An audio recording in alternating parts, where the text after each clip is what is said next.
इसी बीच एक बड़ी खबर मिल रही है। उत्तर प्रदेश की सियासत से दिया है। कन्नौज से सांसद बने हैं अखिलेश यादव। विधानसभा अध्यक्ष को उन्होंने इस्तीफा भेजा है। नेता प्रतिपक्ष भी है। अलाउद्दीन हमारे सहयोगी फोन लाइन पर जुड़ गए हैं। अलाउद्दीन, ये खबर मिल रही है कि करहल सीट से अखिलेश ने इस्तीफा दे दिया है, क्या जानकारी? जी हाँ, बिल्कुल उन्होंने इस्तीफा दे दिया है। और जैसा कि न्यूज 18 लगातार खबर पर कल से बना था, जब करहल की जनता से उन्होंने कल सफाई में मुलाकात की थी, तो उस दौरान ही उनसे बातचीत के दौरान इस बात को कंफर्म किया था कि वो करहल की सीट छोड़ रहे हैं और नेता पोजीशन का पद भी छोड़ेंगे और दिल्ली की राजनीति करेंगे। हालांकि ऑफिशियली कल अखिलेश यादव वहां से 1 बजे निकले थे इस्तीफा देने के मकसद से, लेकिन विधानसभा अध्यक्ष क्योंकि मौजूद नहीं थे कल, तो ऐसे में उनका इस्तीफा कल हो नहीं पाया था। आज सुबह से ही वो विधानसभा अध्यक्ष का इंतजार कर रहे थे, लेकिन वो अभी तक आए नहीं। वो शायद दिल्ली प्रवास पर हैं। तो ऐसे में सपा अध्यक्ष अखिलेश यादव ने अपना इस्तीफा जो है उनके कार्यालय को रिसीव करा दिया है। यानी कि उन्होंने अपने दोनों पदों से, यानी करहल विधानसभा में सदस्य पद से इस्तीफा दिया, साथ ही नेता अपोजिशन पद से भी। ठीक है अलाउद्दीन, आप बने रहिएगा हमारे साथ। और इसी बीच एक और बड़ी खबर अपने दर्शकों को बता दें। अवधेश प्रसाद का एमएलए पद से इस्तीफा। विधानसभा स्पीकर को इस्तीफा भेजा गया है। सांसद बनने के बाद विधायक पद छोड़ दिया। फैजाबाद से एसपी के सांसद चुने गए हैं। मिल्कीपुर विधानसभा से चुने गए थे विधायक। तो अब मिल्कीपुर सीट पर उपचुनाव होगा। अलाउद्दीन हमारे साथ जुड़े हुए हैं लगातार। अलाउद्दीन, अवधेश प्रसाद ने भी एमएलए पद से इस्तीफा दे दिया है। मिल्कीपुर में यानी कि फिर से चुनाव होगा, उपचुनाव होगा। जी हाँ, बिल्कुल। अवधेश प्रसाद जो इलेक्शन अभी जीते थे फैजाबाद लोकसभा क्षेत्र से, उन्होंने भी अपना इस्तीफा अखिलेश यादव जी के साथ ही वहां रिसीव कराया है।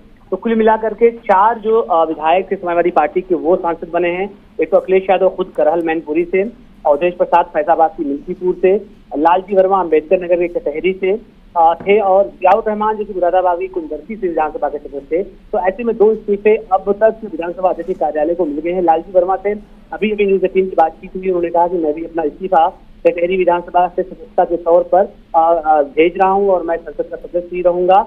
तो एक इस्तीफा बचता है सपा का जियाउर रहमान अबर का, माना जा रहा है वो भी कल तक कुंदरसी विधानसभा से अपना इस्तीफा विधानसभा कार्यालय को भिजवा देंगे।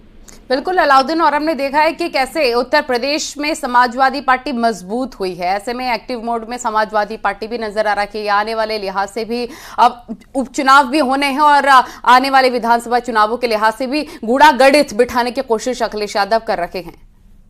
जी बिल्कुल। अब जिस फार्मूले पे वो चले हैं, कल न्यूज 18 ने उनसे जब इंटरव्यू करा तो उन्होंने साफ तौर से बोला कि हम उसी फार्मूले पे चलेंगे, यानी पीडीए के फार्मूले पर। और उनके जो विधानसभा के जो सदस्य जो तमाम सांसद बने हैं, वो इस्तीफा देकर दिल्ली का रुख करेंगे और बाई इलेक्शंस के लिए वो बिल्कुल पूरी तरह से तैयार हैं। और उन्होंने साफ तौर से इस बात को कहा और माना कि आने वाले दिनों में वो बाई इलेक्शन के लिए अपने लोगों को अभी से ही लगने के लिए कहेंगे और इस बात की तरफ भी इशारा करेंगे कि तैयारियां अभी से ही मुकम्मल रखें, क्योंकि करीब 9 तो विधानसभा, एक विधान परिषद है जिसमें चुनाव होना है, जिसमें अखिलेश यादव, अवधेश प्रसाद, लालजी वर्मा, जियाउर रहमान बर्ग, जिनका शाह लोगों का नाम किया।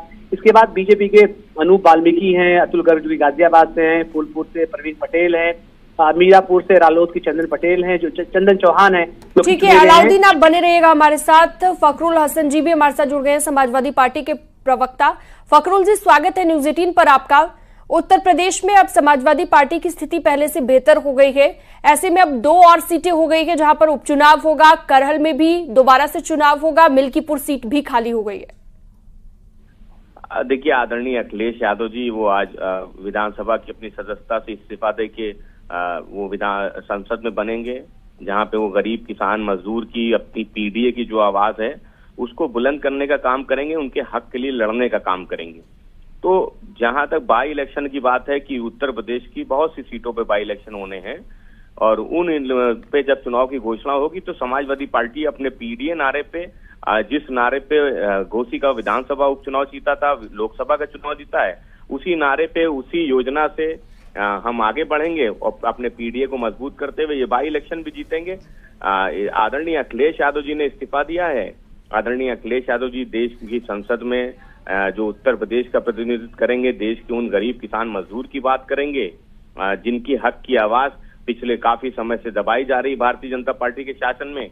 किसानों के खिलाफ काले कानून लेके आए जा रहे हैं, नौजवानों को रोजगार नहीं मिल रहा है, बहुत से ऐसे मुद्दे हैं जिन पे चर्चा नहीं हो पाई संसद में। अब संसद में विपक्ष मजबूत है, आदरणीय अखिलेश यादव जी की आवाज संसद में गूंजेगी, देश के किसान और मजदूर की आवाज वो संसद में बुलंद होगी, उनके हक के लिए लड़ने की आवाज वो संसद में मजबूत होगी। यानी कि फकरुल जी, जब समाजवादी पार्टी चुनाव लड़ रही थी, जब अखिलेश यादव अवधेश जी के लिए प्रचार प्रसार करने के लिए गए थे, तभी उन्होंने ये भविष्यवाणी कर दी थी कि अब आप विधायक नहीं, हालांकि वो चौक भी गए थे, उन्होंने कहा अब आप विधायक नहीं सांसद बनने वाले हैं, यानी कि भविष्यवाणी सच हुई। देखिए, समाजवादी पार्टी बहुत पहले से इस बात को कह रही थी कि इस बार समाजवादी पार्टी 2004 का जो अपना प्रदर्शन था उससे आगे निकल जाएगी, और वो तो उनके लिए आदरणीय अखिलेश यादव जी ने वहां जब गए वो फैजाबाद प्रचार करने, तो वहां पे जन समर्थन देखा, तो उस जन समर्थन को देख के आदरणीय अखिलेश यादव जी की मजदूर है वो समाजवादी पार्टी के साथ खड़ा है, इसलिए यानी कि ये पहले ही तय हो गया था और पहले ही अपनी जीत को लेकर समाजवादी पार्टी आश्वस्त थी। फकरुल जी हमारे साथ जुड़े हुए हैं, आरके मिश्रा भी हमारे साथ जुड़ गए हैं, बीजेपी से प्रवक्ता। आरके मिश्रा जी, स्वागत है न्यूज 18 पर आपका। फकरुल हसन जी पूरी तरह से आश्वस्त हैं कि अब 2 सीटें जो और खाली हो जाएंगी, जहां पर फिर से उपचुनाव होगा, वहां पर भी समाजवादी पार्टी ही जीत हासिल करेगी, क्योंकि लोकसभा चुनाव में जिस तरह से उनकी स्थिति मजबूत हुई है उसके बाद वो जीत को लेकर और ज्यादा आश्वस्त हो गए हैं। अब देखिए, आश्वस्त कैसे हैं मुझे तो यही समझ में नहीं आ रहा।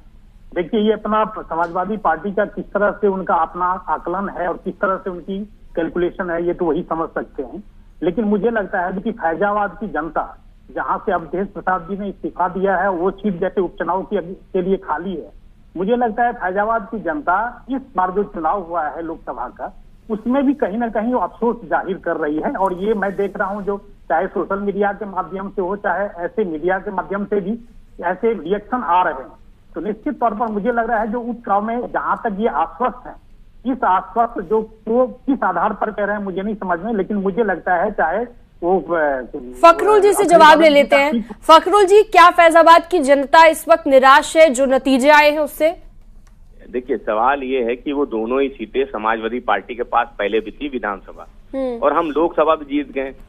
तो भारतीय जनता पार्टी के मित्र जिस बात को कह रहे हैं, अरे साहब, आप अयोध्या वासियों को, आपके लोग, भारतीय जनता पार्टी से जुड़े हुए लोग, उनकी भाषा क्या है सोशल मीडिया पे वो पूरा देश देख रहा है, दुनिया देख रही है, और आपको तो सबक सिखाएगी। अब इस बार की फैजाबाद और अयोध्या की जनता जिन शब्दों का इस्तेमाल भारतीय जनता पार्टी के कार्यकर्ताओं ने अयोध्या वासियों के लिए, फैजाबाद वासियों के लिए किया है, वो पूरी दुनिया देख रही है। इसलिए आत्मचिंतन कीजिए, हार के बाद आत्मचिंतन किया जाता है, ये भाषा इस्तेमाल नहीं की जाती। बिल्कुल, आत्मचिंतन की जरूरत हर किसी को है। आप सभी का बहुत बहुत शुक्रिया, आप सभी जुड़े वक्त देने के लिए। हमारे सहयोगी भी जुड़े थे, आपका भी बहुत बहुत शुक्रिया।